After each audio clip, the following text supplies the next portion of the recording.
What are you doing here? Marcus Whitfield hadn't slept in his own bed in 3 months, so when he walked into his luxury penthouse at 2 a.m. and saw someone under his sheets, his first instinct was rage. But the woman wasn't a thief. She was his employee, and she was dying from exhaustion, working 76 hours a week just to survive. When he asked why she'd risk everything to sleep in his suite, her answer was 4 words that would haunt him forever. Because it's warm. If you're listening right now, help me prove something wrong. My mother said I wouldn't even reach 1,000 subscribers, but I believe stories like this deserve to be heard. Help me show her that these tales matter. Please subscribe and let us know in the comment section where you are watching from so we can keep breathing life into stories that were never meant to stay silent. Now, let's continue. When you own 47 hotels across North America, home becomes just another property on the balance sheet. Just another asset. Just another number in a portfolio that stretched from Seattle to Miami, from New York to Los Angeles. Tonight he'd flown into Boston for an emergency board meeting. The Whitfield Grand, his flagship property, the crown jewel of an empire he'd built from absolutely nothing. Penthouse Suite, floor 62. He slid the keycard at 1:47 a.m., exhausted from a day of back-to-back meetings, conference calls, and the kind of high-stakes negotiations that would make most people's heads spin. The door opened to darkness. He hit the lights and froze. There was a woman in his bed. Not just in his suite, not on the couch, not in the sitting area, in his bed, under his 1,000-thread-count Egyptian cotton sheets, curled up on her side like a child seeking comfort, fast asleep. For a moment Marcus thought he was hallucinating. Jet lag, exhaustion, too many 18-hour days bleeding into each other. But no, she was real. Marcus's first thought, security breach. How did someone get past the lobby, past the elevator security, past the keycard system he'd personally approved that cost $2.3 million to install across all properties? His second thought, lawsuit, identity theft, corporate espionage, competitors planting people in his hotels. His third thought, he didn't have a third thought, because that's when he noticed her uniform draped carefully over the chair. Housekeeping, navy blue with white piping, the Whitfield crest embroidered on the pocket in gold thread. She was staff, one of his employees, sleeping in his $15,000 a night penthouse suite. Marcus stood there for what felt like an eternity, trying to process what he was seeing. Then his CEO instincts kicked in. "Excuse me." Nothing, the woman didn't stir. "Excuse me," louder now, the voice he used in boardrooms when someone wasn't paying attention. The woman stirred slightly. Her breathing changed. Then her eyes opened slowly, unfocused, confused. They drifted around the room like she was trying to remember where she was. Then they landed on him and went wide with absolute terror. She bolted upright, scrambling backward against the headboard like a trapped animal. The sheets tangled around her legs. Oh my God, I'm so sorry. I'm so please I can explain." "What are you doing in my suite?" Marcus kept his voice level, cold, professional. The voice that made executives sweat in boardrooms and vendors drop their prices without argument. I was just. Her hands were shaking so badly she had to clasp them together. She couldn't be older than 60, maybe 65, hard to tell. Gray hair pulled back in a tight bun, face etched with the kind of exhaustion that went deeper than one sleepless night, lines around her eyes that spoke of years of worry, of struggle, of life being harder than it should be. "I'll leave, right now, right this second. Please don't call Mr. Henderson, please." Henderson, Robert Henderson, his general manager, a man Marcus had personally hired 8 years ago, a man who ran this hotel like a military operation. "That doesn't answer my question," Marcus said. She swung her legs off the bed, reaching for her shoes with trembling fingers. Old sneakers, worn thin at the soles, held together with what looked like super glue along one seam. I wasn't stealing anything. I swear on my life, I didn't touch anything. I needed. You needed what? To sleep in a $15,000 a night suite. The number made her flinch like he'd slapped her. Her face went pale. $15,000. I didn't know it cost that much. I swear I didn't know. You work here, you clean this room. How could you not know?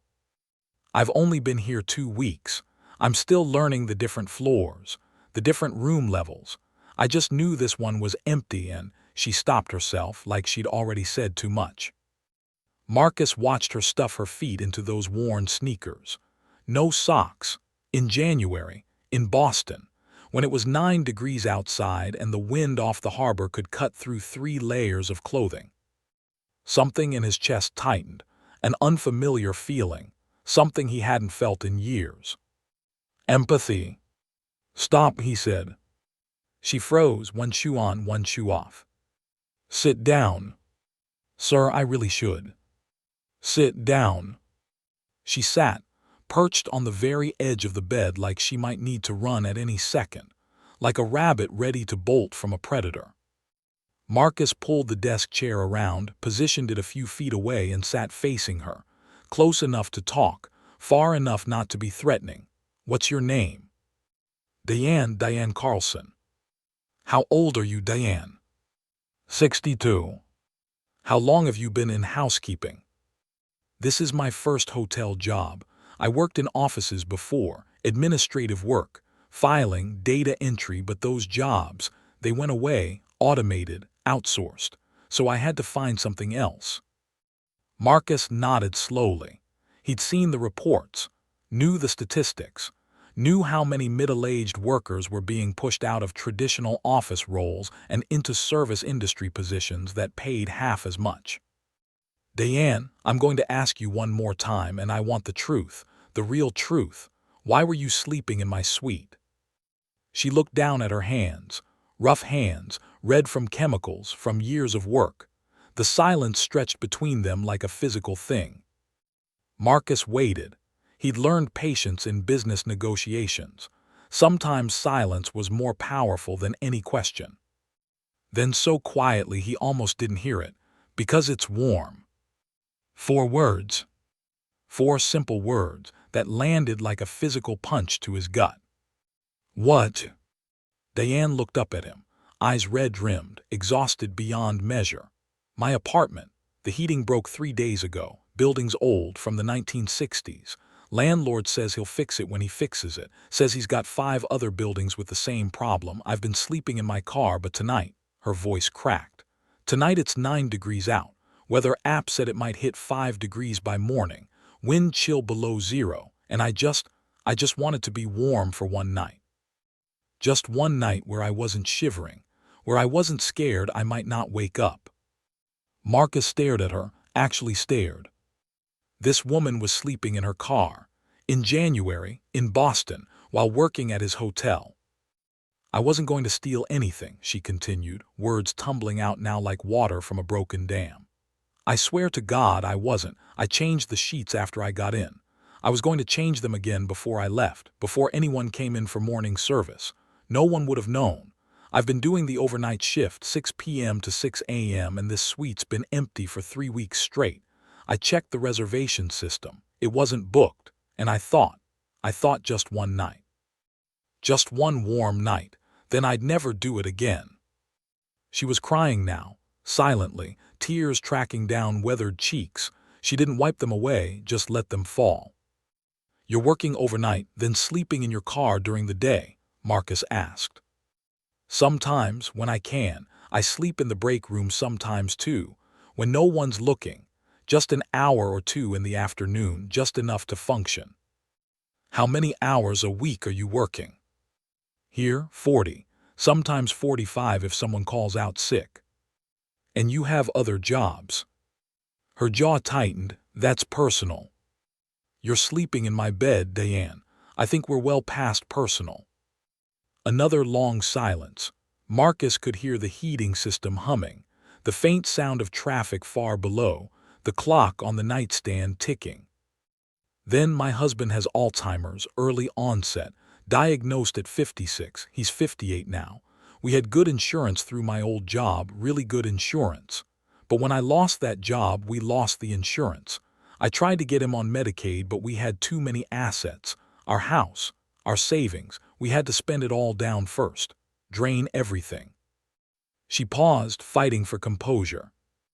I had to put him in a memory care facility 8 months ago because I couldn't keep him safe anymore. He wandered out of the house one night, middle of winter, in his pajamas. Police found him 5 miles away, hypothermic, no idea who he was or where he lived. And I knew I couldn't do it anymore. Couldn't keep him safe and work enough to pay the bills. Her voice broke completely now. Full sobs she was trying desperately to hold back. Do you know what memory care costs, Mr. Whitfield? Do you have any idea? $8,000 a month, sometimes more depending on the level of care needed. I had to sell our house. The house we bought when we got married 34 years ago, where we raised our daughter, where we thought we'd grow old together, sold everything. The furniture, the car we didn't need, my mother's jewelry, everything. She looked up at him then, eyes red, defiant, broken but still fighting. And it's still not enough.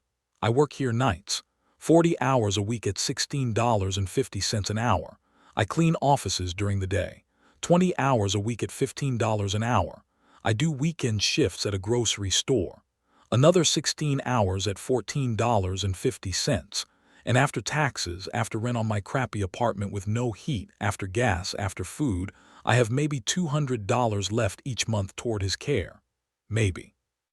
And they need $8,000. How are you covering the difference? Marcus asked, though he suspected he knew the answer. Credit cards at first, maxed those out in 3 months. Then I took out a personal loan, maxed that. She stopped. Now I'm just behind, $47,000 behind. They've been patient because I pay what I can, because they know I'm trying, but patience runs out. Eventually they'll have to move him to a state facility. And those places, she shook her head, those places are where people go to be forgotten. She wiped her face with the back of her hand, stood up, straightened her uniform. So yes, I slept in your expensive suite, in your expensive bed. I stole warmth from a man who probably wouldn't notice if this entire floor went dark for a week. Fire me. Call the police. I genuinely don't care anymore. I'm already living in my car. I'm already drowning in debt I'll never pay off. How much worse can it actually get? Marcus sat back in the chair. He'd been homeless once. People didn't know that. The media didn't know that. His carefully curated Wikipedia page certainly didn't mention it. His official biography talked about humble beginnings and self-made success, but it glossed over the details. The real details. When he was 17, his mother died of cancer. Slow, painful, expensive, even with insurance. It bankrupted them, and when she finally died, there was nothing left. No family, no safety net. The state home didn't want him, too old, too angry, too much of a liability. He'd slept in a library for 3 months, the main branch downtown. He'd sneak in before closing, hide in the 3rd-floor bathroom, then come out after the security guard did his rounds. Sleep between the stacks. Wake up at 5 a.m. before the early morning cleaning crew arrived. Until a janitor found him one night, man named Thomas. Thomas didn't call the cops, didn't report him. Instead, he let Marcus crash in his studio apartment, fed him, helped him get his GED, co-signed his first student loan.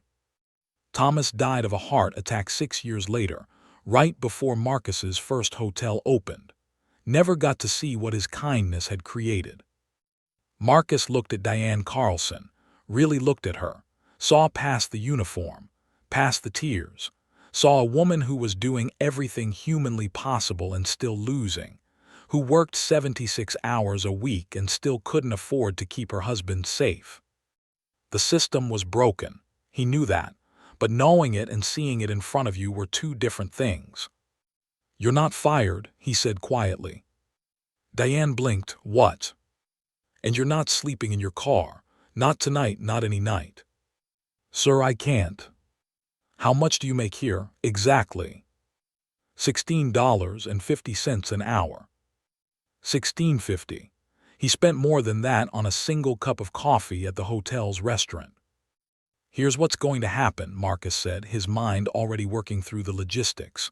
You're going to go down to the concierge desk right now. Tell them Marcus Whitfield authorized a room for you, not this suite. Something comfortable on the 15th floor. You're going to stay there tonight. Get some real sleep. Tomorrow morning we're going to figure out the heating situation in your apartment. Get it fixed. Properly. I can't accept. You can and you will.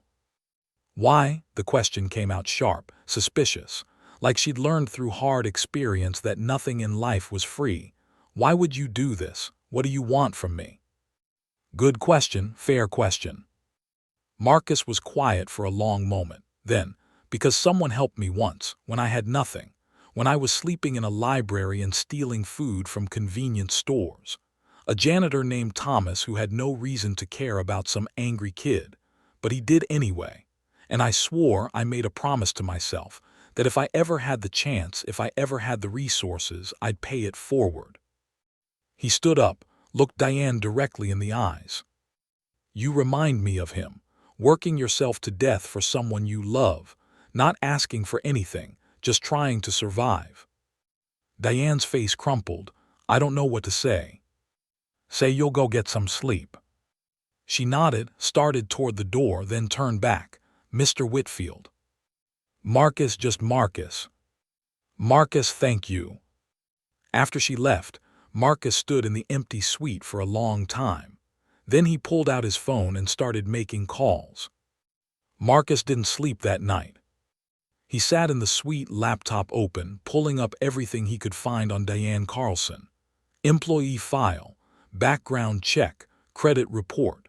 He had access to all of it, questionable ethics maybe, but he was past caring about that. The picture it painted was devastating. Hired 2 weeks ago. Emergency contact. Brookside Memory Care Facility. Previous employer, Comstock and Associates, an accounting firm that had laid off its entire administrative staff when they moved to a digital filing system. Before that, 23 years at a manufacturing company that had closed its U.S. operations and moved everything to Mexico. Credit score, 512. 6 maxed-out credit cards, 1 personal loan in default, medical bills in collections, eviction notice filed and withdrawn 3 times in the past year. She must have scraped together rent at the last possible second each time. Bank account balance, $147. This woman had $147 to her name and still showed up to work every night. Still tried, still fought. At 4:30 a.m., Marcus started making calls. First to his lawyer, then to his accountant, then to the director of Brookside Memory Care Facility, then to a property management company he owned, then to the head of HR for all Whitfield properties. By 7 a.m., he'd restructured more finances than most people handled in a year. At 7:15, he went down to the 15th floor and knocked on room 1547. Diane opened the door in the same uniform from last night, hair pulled back, eyes swollen from crying or lack of sleep or both. She looked startled to see him. Did you sleep? Marcus asked. Yes, a little. I kept waking up thinking someone was going to tell me to leave. Get your coat. What, why? We're going to see your husband. The color drained from her face. Robert, you want to, why? Just trust me. The memory care facility was 40 minutes outside Boston in a suburb that probably used to be affordable. Clean building, professional signage, well-maintained grounds covered in snow. The kind of place that looked nice in the brochures but cost more per month than most people's mortgages. They sat in the director's office. A woman named Patricia Hoffman, mid-50s, kind eyes but the efficiency of someone who dealt with difficult conversations every day. Diane looked confused, nervous. She kept glancing at Marcus like she was trying to figure out what was happening.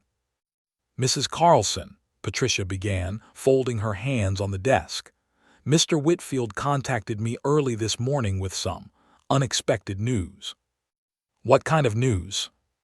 Patricia looked at Marcus, who nodded. Mr. Whitfield has made arrangements to cover your husband's care costs in full for the next 24 months. Diane's head snapped toward Marcus. What? No, that's. Additionally, Patricia continued, he's established an irrevocable trust that will continue coverage beyond that initial period, pending annual review based on Robert's care needs and facility costs. The trust is structured to ensure Robert receives care here, or at a facility of equal or better quality, for the remainder of his life. The room went silent. Diane just stared. Her mouth opened, closed, opened again. No words came out.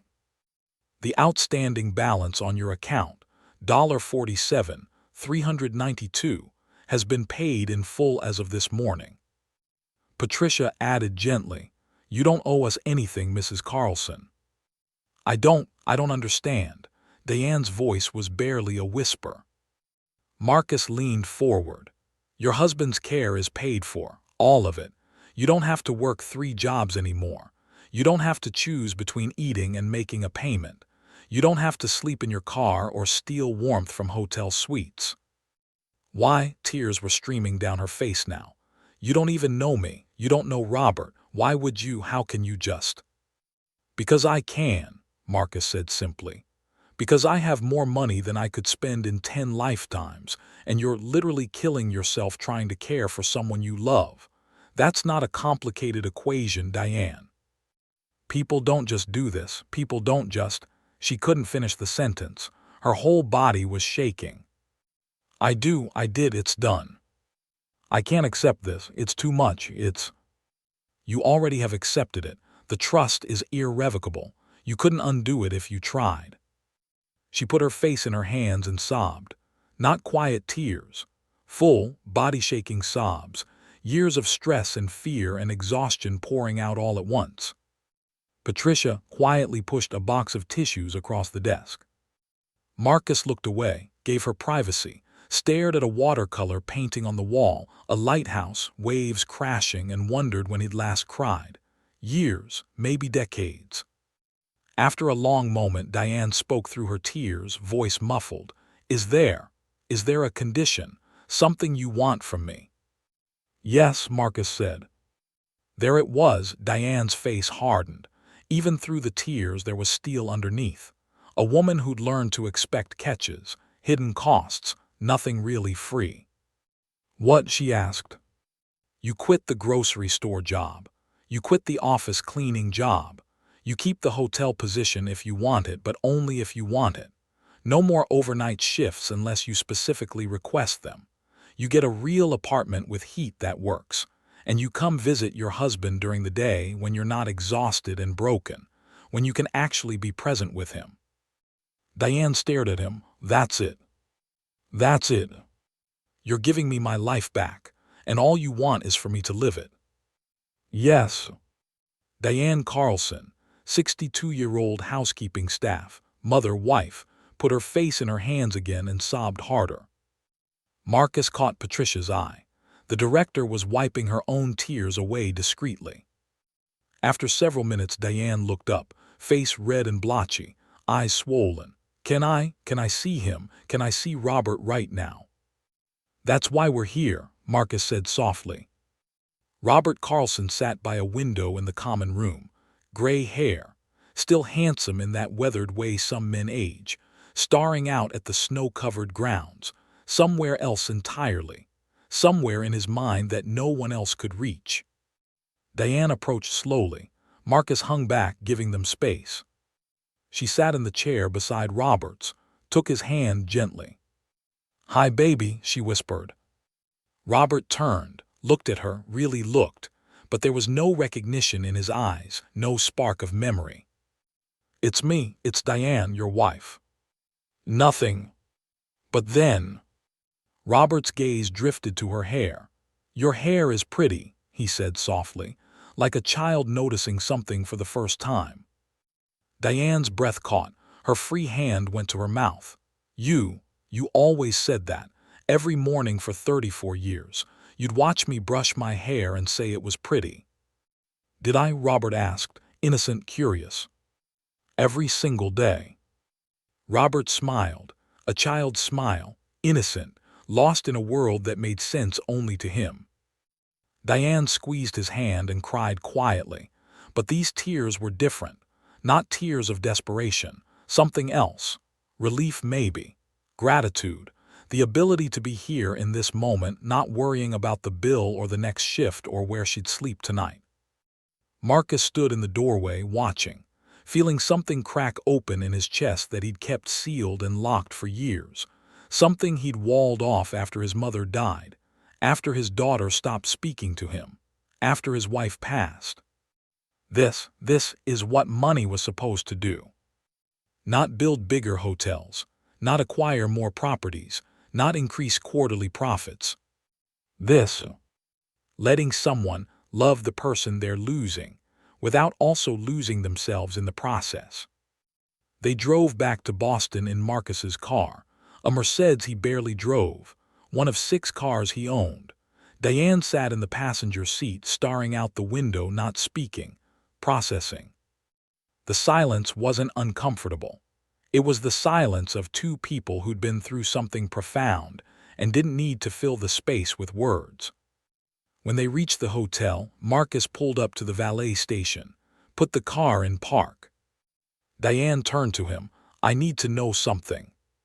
What? Why were you really in Boston? In that suite? You said you never use it.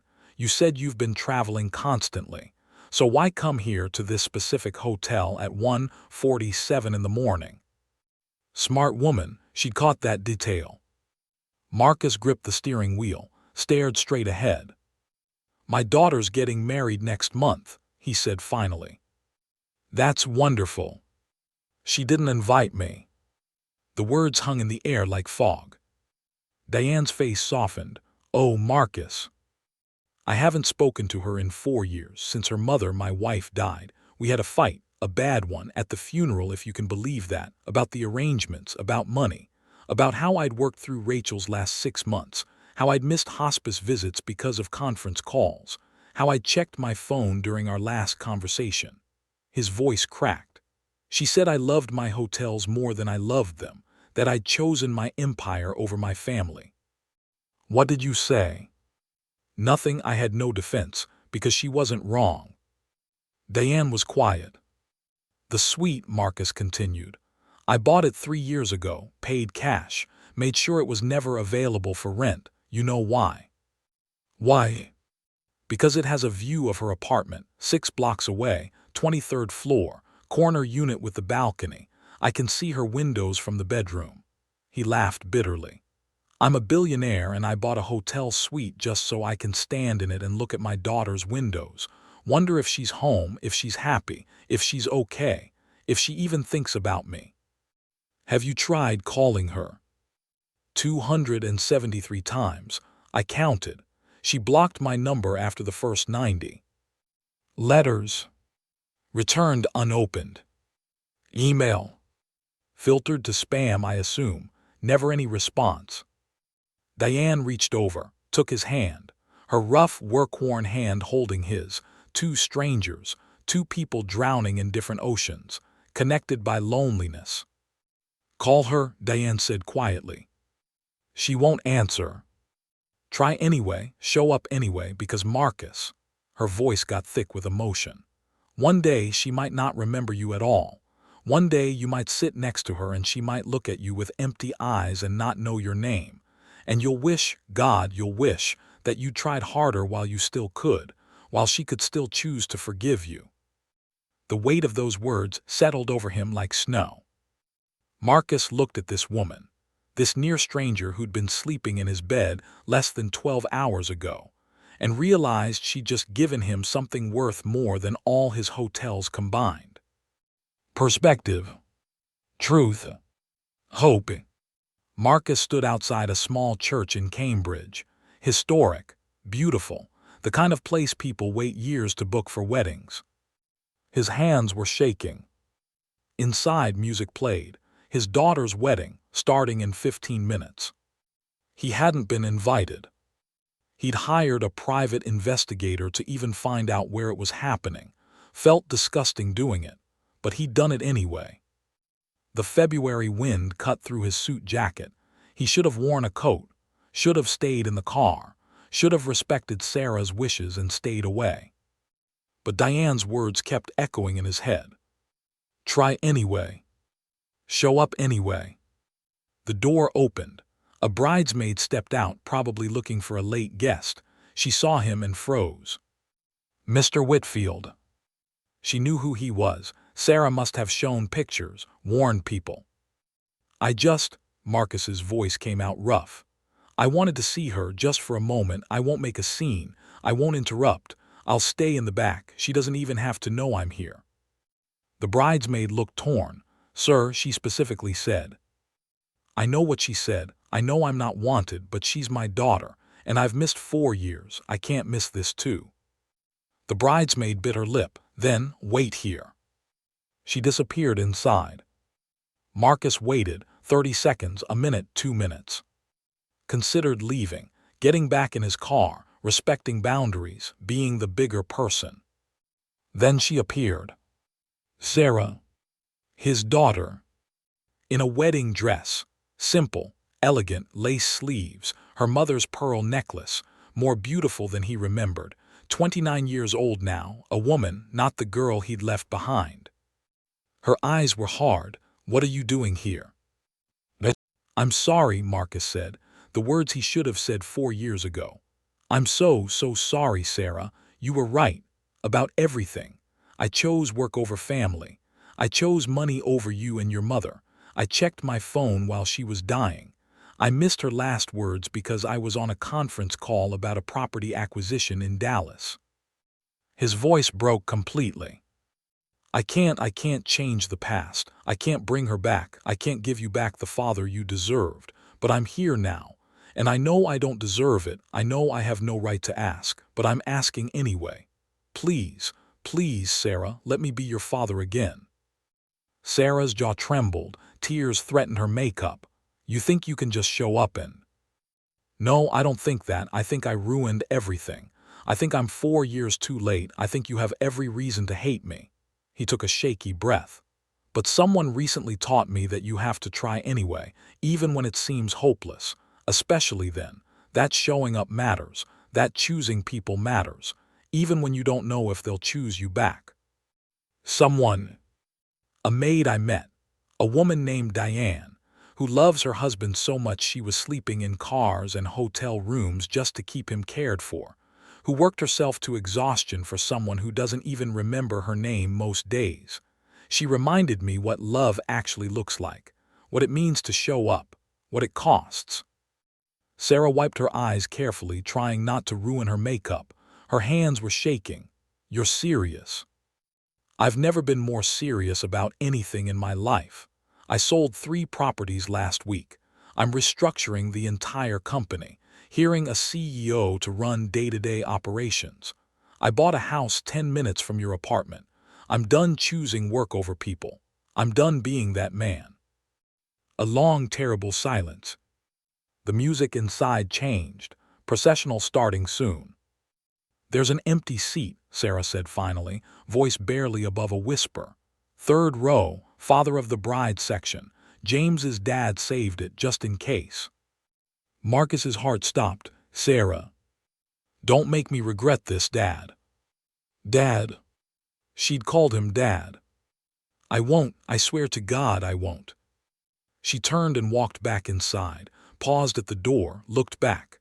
And Dad, you're walking me down the aisle if you still want to. Then she was gone. Marcus stood there stunned, shaking, crying openly now. Then he followed his daughter into the church. Marcus didn't stay in hotel suites anymore. He'd sold the penthouse at the Whitfield Grand, sold 4 other properties, redistributed his portfolio, hired Emily Chen as CEO, a woman who actually cared about employees, about culture, about building something sustainable instead of just profitable. He bought a house in Cambridge. 10 minutes from Sarah's apartment, 12 minutes from the office she shared with her husband, a graphic designer named James who made Marcus laugh and called him on his bullshit and loved Sarah in a way that reminded Marcus of how he used to love Rachel. Before work consumed him, before empire building became more important than hand-holding. He had dinner with Sarah and James every Thursday, without his phone, without his laptop, just present, just there. He'd cut his work schedule in half, then in half again, then realized he didn't actually need to work at all but did it anyway because he liked the challenge, liked solving problems, but on his terms now, not letting it consume him. And once a week, every week, no exceptions, he visited Brookside Memory Care Facility. Not for business, not for charity, not for tax write-offs or good press. To sit with Diane and Robert Carlson, while Robert talked about nothing and everything, and sometimes stared out windows, and sometimes held Diane's hand without knowing why it felt right. "He called me by my name yesterday," Diane said one afternoon in August, sun streaming through windows, Robert dozing in his chair after lunch. "Just once, just for a second. We were having breakfast and he looked at me and said, 'Diane, you forgot the jam.' Like it was the most normal thing in the world, like he'd never forgotten." Marcus smiled. "That's beautiful. It's more than I expected, more than I hoped for. How are you doing, really?" Diane considered the question. She'd gained weight, healthy weight, the kind that came from regular meals and not running on empty. The lines around her eyes had softened. She looked younger, lighter. "I'm okay," she said. "Better than okay. I got a part-time job at the library, 20 hours a week, just helping people, recommending books, organizing events. It doesn't pay much, but I don't need much anymore, and I like it. I actually like going to work. That's all that matters. I never thanked you properly." "You thank me every week, Diane." "No, I mean for what you taught me." Marcus looked confused. "I didn't teach you anything, you taught me." Diane shook her head, smiled. "You taught me that sometimes the people who have everything are the ones who have nothing at all, and that real wealth isn't what you own. It's who you love, who you show up for, what you're willing to sacrifice." Marcus felt that crack in his chest widen, the wall he'd built crumbling piece by piece. "I was so angry when you found me that night," Diane continued. "So humiliated, so sure my life was over, that I'd be fired and homeless and lose Robert all at once. But you," she looked at him, really looked. "You saw me, not as a maid or a charity case or a problem to solve, as a person, a human being who was drowning and needed help. You did the same for me." "Did I?" "You reminded me I was still human, still capable of something other than acquisitions and quarterly reports and empire building. You gave me permission to care again, to feel again." They sat in comfortable silence. Robert began humming, some song from 50 years ago, maybe their wedding song, maybe something from a commercial, impossible to know. Diane joined in softly, her voice thin but sweet. And Marcus Whitfield, billionaire, former CEO, father, sat in a memory care facility and understood something he'd spent his entire life missing. The most valuable things can't be bought. They can't be acquired or negotiated or structured into a deal. They can only be found. Usually when you're not looking. Usually in the most unexpected places. Sometimes in a person sleeping in your bed at 1:47 a.m., just trying to stay warm. Marcus never told anyone the full story. The press learned he'd reconciled with his daughter, that he'd scaled back his business operations, that he'd made a significant anonymous donation to Alzheimer's research, that he'd restructured his company to prioritize employee wellness and fair wages, starting with a company-wide minimum wage of $25 an hour. But they never knew about Diane. About the night that changed everything. About the woman who had nothing and gave him the world. 1 year after that night, Marcus stood at Sarah's apartment, holding his 3-month-old grandson, a tiny human named Thomas, named after the janitor who'd saved Marcus's life decades ago. Sarah stood beside him, showing him how to support the baby's head properly, and for a moment, just a moment, he saw Rachel in her face, heard Rachel in her laugh. "You're doing it again," Sarah said. "Doing what?" "Getting that look, that faraway look." "Sorry, just thinking." "About what?" "About how close I came to missing this, all of this." Sarah squeezed his shoulder. "But you didn't, you're here now, that's what matters." Later that night, Marcus drove to Brookside, unannounced visit just because. He found Diane in Robert's room. Robert was asleep. Diane sat beside him, reading aloud from a mystery novel. Robert probably couldn't follow the plot, probably didn't know she was there, but she read anyway. She looked up when Marcus knocked softly, smiled. "Couldn't stay away," she teased. "Just wanted to see how you were doing." "We're okay." Robert had a good day, ate all his lunch, smiled at the nurses. "It's the little things." Marcus sat in the visitor chair. "I became a grandfather." "Marcus, that's wonderful." "His name is Thomas." Diane understood immediately. Her eyes got misty. "That's beautiful. I wanted to thank you again, for that night, for telling me to try. If you hadn't, you would have figured it out eventually." "I don't think so. I think I would have spent the rest of my life standing in empty hotel suites, looking at windows, wondering what if." Diane closed her book. "We saved each other, Marcus. You gave me my husband's care. I gave you your daughter back. That's fair trade in my book." "More than fair." Robert stirred in his sleep, reached out blindly. Diane took his hand automatically, a gesture so natural it was clear she'd done it 10,000 times. "He doesn't know me most days," she said softly, "but sometimes I think, somewhere deep down, he feels safe when I'm here, and that's enough." Marcus watched her with her husband, watched the love that transcended memory and recognition, watched something he'd spent 50 years searching for in boardrooms and balance sheets. Connection. Pure, simple human connection. Marcus Whitfield had discovered something that night that left him truly speechless. He'd spent 53 years building an empire. And it took a 62-year-old maid sleeping in his bed to teach him how to build a life.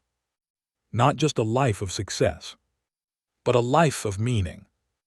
And in the end, that made all the difference. Thank you for watching. Until next time.